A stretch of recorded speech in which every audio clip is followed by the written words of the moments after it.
예, 증시 전망대 방송 시작하겠습니다. 지난주는 뭐 탄핵 국면으로 이어지면서 계엄 때문에 이제 빠졌던 증시가 어느 정도 회복하는 그런 모습을 보였죠. 이번 주는 탄핵안 가결이 확정돼 있는 상태이기 때문에 금융시장에 변화가 생길 가능성이 있습니다. 또 외국인들이 어떤 변화를 맞이하게 되는 계기가 되는지 볼 필요가 있죠.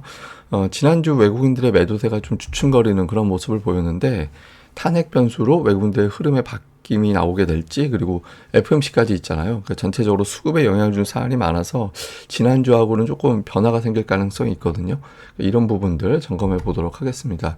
우선 지난주는 우리나라가 제일 활발했어요. 그러니까 그 전주에 워낙 많이 빠졌기 때문에 이제 회복을 보이는 시도가 나왔죠. 특히 코스닥 같은 경우는 주간 상승률은 올해 들어서 최고, 예, 그런 최고의 어떤 상승률이 나왔고, 상승폭 자체도 2022년 11월 이후에 가장 많이 올라간 그런 주가가 됐거든요. 그래서 우리가 좀 워낙 크게 빠졌었기 때문에 기술적 반등이 두드러지게 다른 나라에 비해서 좀 많이 올라간 그런 시기였고, 다른 나라들 뭐 종목들, 특히 미국 보면 미국에선 테슬라가 제일 강하게 올라가는데 보면 대체로 하락한 종목이 되게 많았잖아요.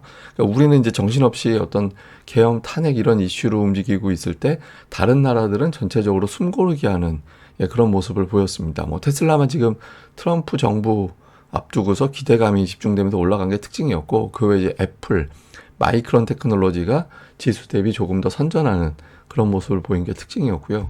우리나라에서는 중국 소비 관련된 기대감이 있어서 화장품주 이런 것들이 올라갔고, 그다음에 반도체주들도 역시 또 상승하는 그런 모습을 보였는데, 전체적으로 보면 코스닥이 워낙 많이 올랐기 때문에 웬만한 종목군들은 지난주에 뭐 1000종목 이상 상승한 날이 되게 많이 나왔잖아요. 그래서 뭐 특별하게 어떤 주도주가 있었다 이런 거보다는 그냥 고르게 다 올라갔다. 빠진 거 많이 올라가고 중국 소비 관련된 종목군들이 일부가 조금 더 선전하고, 그러니까 이런 모습이 특징이었습니다. 그다음에 코스피도 뭐 웬만하면 다 이제 플러스가 나는 그런 모습을 보였는데, 삼성전자, SK하이닉스 이런 종목군들 강하고, 그 다음에 또 중국 소비 관련된 종목군들도 그러니까 연결해 보면 중국 소비주들이잖아. 이렇게 연결할 수 있는 종목군들이 상대적으로 더 선전을 했는데, 그냥 지난주는, 예, 많이 빠진 상태에서 그냥 다 올라왔다, 이제 그런 쪽으로 해석하는 게 차라리 조금 더 편안하지 않을까 이렇게 보여집니다. 근데 수급에선 외국인들이 아직까지 매도하고 있거든요. 근데 매도 규모는 조금 줄어드는 조짐은 있죠. 그러니까 주간 2조 원 가까이 매도했다가 5,700억으로 줄었다가 지난주에 또 줄어드는 그런 모습을 보였는데, 특징이 하나가 있는 게 외국인들이 지난주에 하루도 2천억 원 이상 순매도 한 적이 없었어요. 그러니까 보시면 주간 웬만하면 2천억 이상 매도한 날이 거의 다 있었거든요. 그러니까 한 번 정도 빼놓고 거의 다 2천억 원 이상 매도하는 날이 있었는데 지난주에 없었습니다. 그래서 이게 이제 외국인들이 더 이제 매도를 마무리하는 그런 상황인지, 아니면은 조금 쉬었다가 다시 팔려고 하는 건지 좀 봐야 되는데, 어쨌든 지난주에 매매 규모가 대폭 축소가 됐다라는 점, 그리고 이제 매수한 종목을 보니까 뭐 하이닉스, 뭐 네이버 뭐 이런 것들을 외국인 투자자들이 매수하는 그런 모습을 보였고, 기관 투자자들은 역시 삼성전자, 예, 삼성전자, 포스코홀딩스, 하이닉스. 근데 이게 보면 그냥 시가총액 상위하고 조선주하고 기관 쪽은 그렇게 집중을 한 것 같아요. 그 다음에 이제 코스닥 쪽에서는 특정한 어떤 업종보다는 그냥 엔터는 좀 고르게 매수가 들어가 있는 게 있고, 그 외에는 업종별 골라담기 정도. 예, 기관도 그렇고 이제 외국인들도 그렇고, 이제 코스닥 쪽에서는 좀 골라담는 그런 느낌이고, 엔터주가 좀 상대적으로 더 많은 게 이제 포진해 있는 게 특징이었고요. 그다음에 코스피는 그냥 그 IT, 외국인들은 삼성전자를 팔긴 했습니다만 이제 기관은 SK하이닉스라든가 이런 것들을 좀 매수하는 그런 모습을 보여서 IT를 조금 매수하는 그런 모습을 보인 게 특징이었다. 이 정도로 정리해 보면 될 것 같습니다. 근데 이번 주에는 매수 업종이 조금 색깔이 나올 것 같아요. 그러니까 큰 이벤트들이 지나갔거나 지나가게 되는 그런 과정에 있기 때문에 이번 주 초반 중반 넘어가면 매수하는 종목군에 어떤 좀 색깔이 나오지 않을까, 이제 이렇게 보여집니다. 이번 주 관전 포인트를 보면 우선 탄핵 후 정치 뉴스를 어떻게 볼 거냐, 그러니까 리더십 교체되는 걸로 볼 거냐, 아니면 정세 불안으로 볼 거냐. 그러니까 리더십 교체라는 건 어떤 의미냐면, 어쨌든 만약에 이제 통과된다라고 시장에서 판단을 하게 되면 새로운 대통령이 등장할 것이다라고 보는 거잖아요. 그러면 지금의 정책이 다 바뀌게 될 것이고, 그리고 초반에는 어쨌든 경기를 좀 살리려는 그런 움직임이 나오게 되면서 내년도 한국 경제 성장률이 좀 달라질 거다. 그러니까 이렇게 해석될 수도 있는 거고요. 반면에 이제 정세 불안으로 보게 된다라면은 이게 좀 여기서 또 갈등이 진행이 되면서 내수 시장이 더 위축될지도 몰라 또 이렇게 가게 되는 거거든요. 그러니까 지금 증권사들 분석 보면 전자 쪽이 조금 더 많긴 합니다. 그래서 실제로 그렇게 돌아가게 되는지 요거는 이제 일단 전자 쪽으로 시장에서 보고 있지만 실제로 어떻게 되는지 보면서 봐야 될 거고, 또 하나는 이번 주에 통화정책회의가 있잖아요. 그 FMC에서는 연준의 어떤 점도표에 어떤 변화가 생기느냐, 그러니까 올해 원래 금리 내년도에 금리나 전망했던 횟수하고 이번에 좀 바뀌게 되는지 그거 하나가 있고, 그다음에 이제 일본 통화정책 회의 때는 엔캐리 이슈가 그 이후에 어떻게 제기가 되느냐, 일본 엔달러 환율이 만약에 뭐 쭉 빠지게 되고 그다음에 뭐 저 엔달러 환율이 쭉 빠지게 됐을 때 자금 이탈 막 이런 게 좀 나타나고 막 그런 우려가 있었잖아요. 그래서 그런 것들이 나오죠. 근데 지금 우리가 이제 일본 회의보다는 이제 FMC 이후에 어떤 흐름이 더 중요해서 이 부분에 좀 포커스를 맞춰서 잠시 한 번 더 설명드리도록 하겠습니다. 그리고 수급에서는 이제 외국인들이 매도를 줄였는데 매수까지 갈 거냐. 그러니까 이번 주에 한 이틀 정도 매수로 들어오는 날이 생길 거냐. 그 다음에 이제 기관 투자자들은 막바지 배당 받기 위한 어떤 매수. 그러니까 기관 투자자들은 12월 전체로 놓고 보면 배당 기준일까지 매수했다가 배당 낙부터 1월 중순까지는 쭉 매도로 가는 그런 형태가 나오거든요. 뭐 제가 주중에 계속 말씀을 드렸지만 기관은 월말 이후는 매도로 바뀌기 때문에 여기에 외국인들 매도까지 합쳐지면 시장의 수급이 꼬이는 그런 상태가 될 수 있거든요. 그래서 외국인들이 이번 주에 좀 바뀌게 되는 흐름이 나와야 되게 중요합니다. 그 다음에 일정상으로는 마이크론 테크놀로지 실적이 나옵니다. 이번 주에. 마이크론 테크놀로지 실적 발표되고 나서 지금 이 마이크론 테크놀로지 주가 자체는 되게 박스권이거든요. 그래서 이게 위로 올라가는 그런 흐름이 나오면서 시가총액 우리나라 1, 2위 종목이 좀 지수를 견인하는 그런 역할을 할 수 있을지, 이 전후에서의 움직임도 중요한 관전 포인트가 될 겁니다. 근데 뭐 앞서 말씀드렸던 FMC하고 중국의 부양책, 이 두 가지가 이제 해외 쪽에서는 중요한 변수고, 마이크론 테크놀로지 실적이 미국으로는 수요일인데 우리 입장에서 이제 목요일 날 보게 되는 거죠. 그래서 이 일정이 이번 주 상으로는 중요하다. 그러니까 뭐 탄핵 정국 이런 거 빼놓고 일정만 놓고 보면 FMC하고 마이크론 실적을 우리가 동시에 보게 되는 게 이제 목요일 이후이기 때문에 이때 이후에 시장에서는 큰 승부처가 될 것 같다. 이렇게 봐야겠죠. 그리고 탄핵 가결되고 나서 현재까지 나온 이제 반응을 보면, 우리가 이제 외신들 쪽으로 보면 뭐 불확실성이 줄어들어서 시장이 안정될 거다. 뭐 2016, 2017년 당시하고 좀 비슷하지 않을까?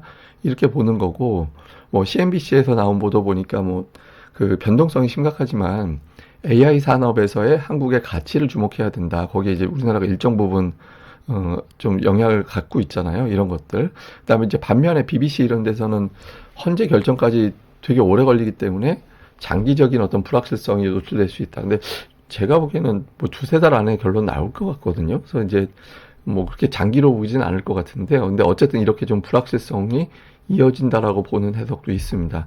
그다음에 이제 국내 증시 증권사들 분석은 뭐 긍정적으로 보는 데도 있어요. 그러니까 불확실성이 완화가 됐다, 최악은 넘겼다, 2016년 당시하고 비슷하다 이렇게 하는 데도 있고, 반면에 이제 외국인들이 이미 이탈하고 있는 상태이기 때문에 당분간 수급 개선을 기대하기는 좀 어렵지 않겠느냐. 그러니까 이런 어떤 인식도 있습니다. 그래서 조금 조심스러워하는 곳에서는 이제 이런 어떤 분석도 있어서, 근데 약간 좀 불확실성 제거됐다라고 보는 적이 조금 더 많아요. 제가 이렇게 보니까 한 2대1 정도 비율 되더라고요. 그러니까 비교적 긍정적으로 너무 좋다가 아니라 좀 불확실성 제거됐다라고 보는 게 2, 다음에 완벽하게 돌리는 재료는 아니다 이렇게 보는 게 1 정도 되더라고요. 그래서 어쨌든 이런 내용도 제가 노출된 것만 보여드렸고, 근데 2004년도 탄핵되는 시장이 빠지고 2016년, 2017년 당시에 올랐거든요. 근데 그때 당시 노출된 경제 환경이 다르긴 했어요.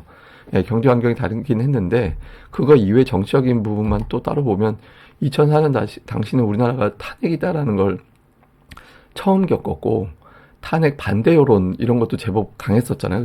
그때 당시에 촛불 시위 나오고 막 그랬을 때고 하니까.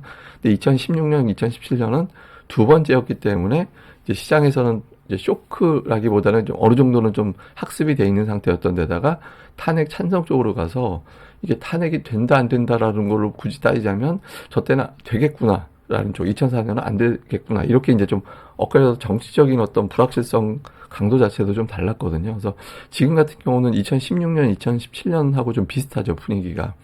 예, 그래서 그때 당시에 발의가 되고 가결이 되는 사이에도 올라갔고, 가결되고 나서는 조금 찌글찌글하긴 했지만 어쨌든 주식시장은 꾸준하게 좀 상승하는 그런 시도들이 나오긴 했었거든요. 그래서 지금 이제 그때하고 만약에 비슷하게 간다라면 되는데, 다만 이제 경제적인 여건이 더 중요하죠. 지금 트럼프 등장했고, 그다음에 내년도 실적 전망치를 상향할 가능성도 있고, 그러니까 약간 좀 엇갈리는 게 있는데, 이번 주에 조금 불확실성 제거되고 내년도 성장 전망치를 바꿀 수도 있겠구나, 이런 분위기가 만들어지는지 여부가 상당히 중요할 것 같습니다. 그다음에 이제 코스피 지수에서는 일단 이제 돌발적인 사고로 이탈했지만 빠르게 복원이 됐기 때문에 시장에서는 2,400은 확고한 지지선이다, 그러니까 이렇게 이제 믿는 게 있거든요. 근데 문제는 기술적 반등 이상 어렵다라고 보는 시각도 있잖아요. 보시면은 고점이 계속 낮아졌어요. 그러니까 직전 고점을 돌파한 적이 없어요. 최근에 이제 하락하면서. 그래서 이번에 이 관건은 뭐냐면 직전 고점 2,540포인트. 저 흐름을 넘길 수 있을 거냐, 1, 2주 안에. 이게 만약에 넘기게 된다면 투자들은 추세를 바꿨다, 그러니까 이렇게 보게 될 거거든요. 그 연두색 선으로 보고 계신 게 61선인데 61선까지 넘기게 되면 한 번도 이번 하락 국면에서 넘어간 적이 없잖아요. 그러니까 2,540, 2,550 요 라인까지 갈 수 있느냐가 만약에 반등한다라면 그게 이제 반등의 끝, 아니면 새로운 시세 시작, 이거 기준이 된다, 이렇게 보시면 되겠고요. 코스닥 같은 경우는 지금 주간으로 올해 들어서 가장 많이 올라간 그런 상태가 됐거든요. 근데 고점 700포인트 언저리에 있는 직전 고점에서 지난주 윗꼬리가 살짝 달렸어요, 지난 주말에. 그러니까 이거를 만약에 넘기게 되면 코스피와 마찬가지로 처음으로 전 고점을 돌파하는 시도가 나올 수 있게 되는데, 여기서 어정쩡하면 8월과 10월에 쌍봉받고 빠지는 그런 모양새가 될 수도 있는 거잖아요. 그래서 지금 700포인트 이상까지 한번 밀어붙여 보는 게 상당히 중요한 요소가 되는데, 제가 늘 말씀드리지만 밀고 가려면 두 가지 조건이 충족돼야 된다. 주포와 주도주. 예, 그 두 가지가 있어야 되기 때문에, 특히 주도주, 뭐 2차 전지, 제약, 반도체, 그러니까 엔터는 시장을 끌어올릴 정도의 종목수가 안 되잖아요. 그래서 이 빅3 중에 좀 끌어올릴 수 있는 종목 등장하는지가 상당히 중요합니다. 자, 요약을 좀 해보면, 그리고 제가 이제 그 점도표 쪽으로 봐서 이번 주에 만약에 하나로 요약을 해보자, 그렇게 보면 저는 연준 일정도 상당히 중요하다라고 보거든요. 근데 지금 연준 일정이 왜 중요하냐면 이게 9월 회의 당시에 점도표예요.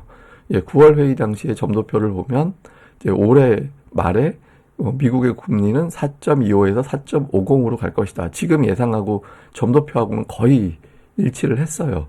예, 그런데 내년도 전망을 보면 9월 회의 당시에 내년도 전망은 이제 3.0에서 3.5% 정도 사이, 그러니까 3.0, 3.25 또는 3.25에서 3.50 정도로 예상을 했었거든요. 그런데 지금 투자자들의 생각은 두 번 정도 금리 인하하는 걸로 예상을 하고 있잖아요. 두 번 정도 인하 예상하고 있거든요. 근데 연준 점도표가 실제로 저런 수준으로 나오게 되면, 그러니까 지금 뭐 여기서 이제 두 단계 올라가서 만약에 이 위치로 점도표가 몰리게 된다라면 이 화살표 끝에 자리, 그러면 이제 시장에서는 어떻게 될지 모르겠는데 뭐 이렇게 조금 걱정할 수도 있을 거예요. 근데 만약에 이제 점도표가 이거보다 한 칸 정도 내려가서 시장은 두 번까지는 지금 가고 있는데 만약에 한 세 번 정도는 내릴 수도 있을 것 같아요. 아니면 거의 변화 없이 네 번도 가능해, 이런 쪽으로 된다라면 조금 더 안도를 하게 되겠죠. 그래서 이번 주에 이제 점도표가 어떻게 찍히는지도 상당히 중요한 그런 변수가 된다, 이렇게 보면 될 겁니다. 그래서 일단 9월 회의 때는 내년도에 3.0에서 3.5 예상했고, 현재 시장의 전망은 그거보다 조금 높은 걸로 예상하고 있는데, 시장의 전망보다 조금 더 내리는 쪽으로 분위기를 잡아줄지, 이게 되게 중요합니다. 근데 제가 이 점도표 볼 때마다 말씀드리잖아요. 이 점도표대로 안 된다고. 특히 다음의 전망은 점도표대로 되는 경우를 제가 거의 못 본 것 같거든요. 그러니까 이렇게 된다 하더라도 한 1, 2주 정도 재료밖에 안 되는 거긴 한데, 어쨌든 시장에서는 조금 최근 인플레이션, 연준이 약간 신중해진 태도, 트럼프 등장에 따른 인플레이션 상승 걱정, 이런 것들이 좀 있어서 여기에 이제 조금 더 반응할 가능성도 있거든요. 그래서 이 데이터들이 어떻게 나오는지 잘 봐야 될 것 같습니다. 제가 사실은 지금 준비한 자료가 2배였어요. 이거보다. 근데 이게 너무 길게, 이게 하다 보면 한 30분 나오겠더라고요. 그래갖고, 이거 나눠가지고 좀 해야겠다 싶어갖고 이제 반 잘라서 이렇게 한 거고, 하지 못했던 거를 제가 다음 방송 때 나눠서 진행하도록 하겠습니다. 아이고, 좀 별일이 없이 진짜 이번 주에 조금 더 흐름이 좋아졌으면 좋겠네요. 이제 재료 노출로 본다라는 시각도 있긴 있어요. 그러니까 이게 이제 재료 가결로 이미 지난주에 예상을 했기 때문에 재료 노출로 본다라는 시각도 있고, 구체적으로 완전히 불확실성이 제거가 되고 리더십 교체로 봐서 내년도 성장 전망을 바꿀 수도 있다, 이런 기대도 있어서 이제 조금 상황을 좀 봐야겠습니다만, 어쨌든 정치 사회적으로 보면 이제 불확실성이 어쨌든 큰 고비를 넘긴 거라서 이것만 놓고는 좀 다행스러웠던 것 같습니다. 예, 그럼 또 한 주 또 잘 보내시고요. 저는 다음에 뵙겠습니다. 이 방송 구독하기 그리고 좋아요까지 꼭 부탁드립니다. 감사합니다.